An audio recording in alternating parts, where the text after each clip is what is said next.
Picture this. It's Cairo, 1923. A wealthy British lord is lying in his hotel bed, burning up with fever, struggling for every breath. Then, at exactly 1:55 a.m., he dies. And in that very same moment, the entire city of Cairo is plunged into total darkness. Thousands of miles away, back in England, his dog lets out a howl and then just drops dead. Now, this wasn't just some random guy. He was the man who had just opened a 3,000-year-old tomb. So what was going on here? Let's dive into one of history's most fascinating legends, the Curse of the Pharaoh.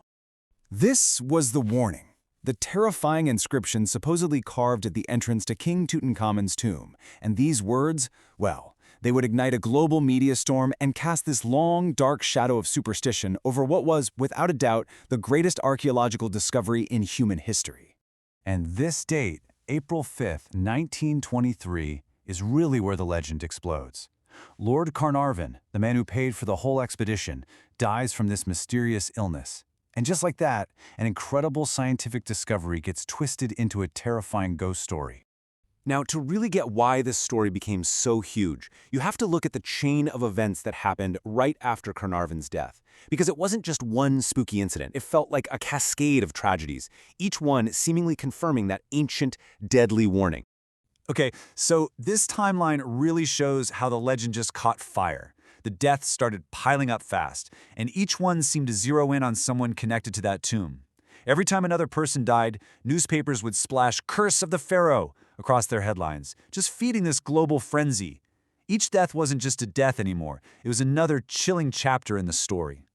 And this is why the curse became so believable. It wasn't just the deaths, it was the creepy little details around them. I mean, a citywide blackout, a pet canary getting eaten by a cobra, the literal symbol of the pharaohs, and then, the craziest one of all, a mark on the mummy's cheek that was in the exact same spot as the fatal insect bite on Carnarvon.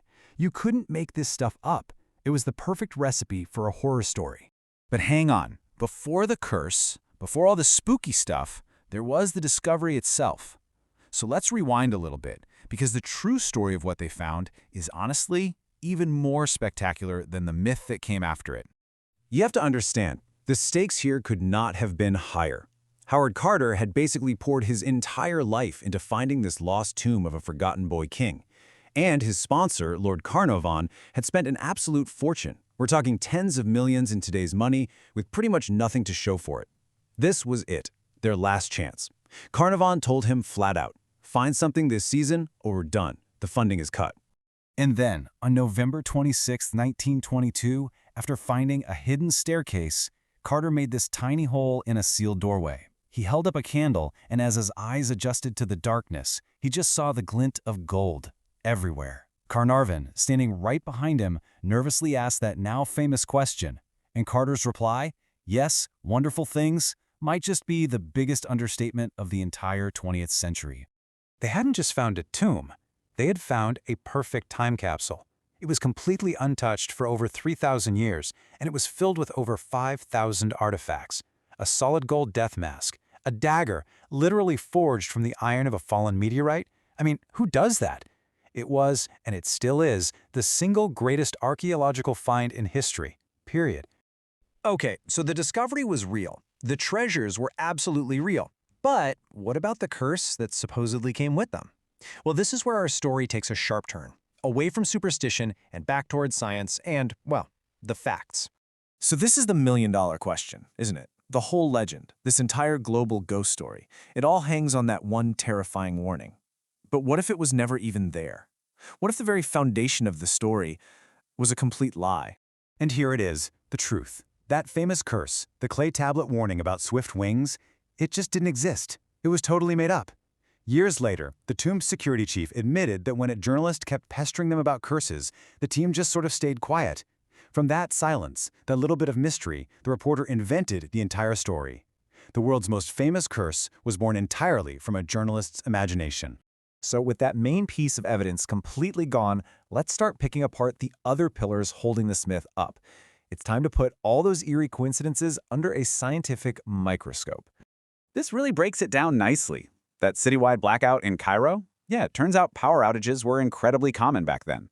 The dog's death? Once you factor in the time zones, it actually happened hours later. not at the exact same moment.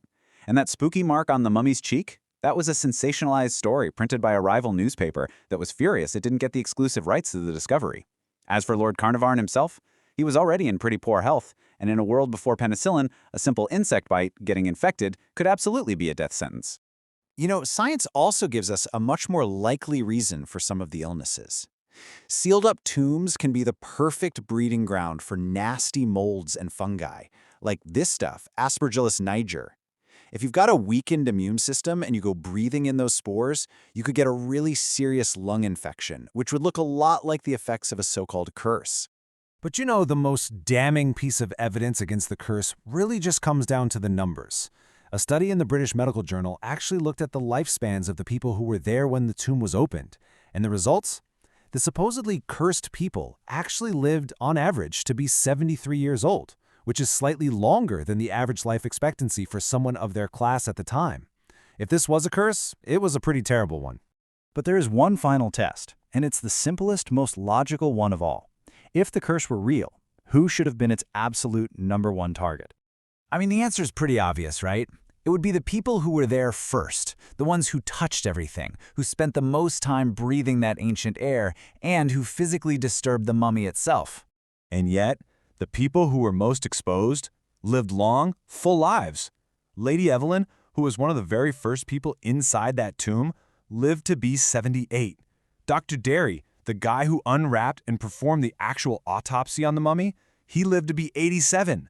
But the ultimate proof, the undisputed target #1 of any curse, had to be the man who started it all, Howard Carter.